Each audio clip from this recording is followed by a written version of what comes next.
পরকালের উপরে ভিত্তি করে, আখিরাতের উপরে ভিত্তি করে আল্লাহ রাব্বুল আলামিন যত কথা বলেছেন, মওতের কথা, কবরের কথা, হাসরের কথা, সিরাতের কথা, মিজানের কথা, জাহান্নামের কথা, জান্নাতের কথা, বিচারের কথা, পরকাল কেন্দ্রিক যত কথা আল্লাহ পাক কোরআন শরীফে বলেছেন, সব কথাগুলি যদি এক জায়গায় করা যায়, গোটা কোরআন শরীফের 10 পারার সমান হয়ে যাবে।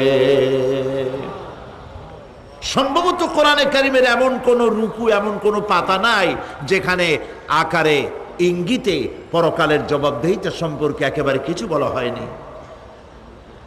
এই পরকাল কেন্দ্রিক কথাগুলির কারণেই সেই জামানার চোর, ডাকাত, ছিনতাইকারী, ধর্ষণকারী সব হেদায়েত হয়ে গিয়েছিল। আর মানুষগুলি পৃথিবীর সর্বশ্রেষ্ঠ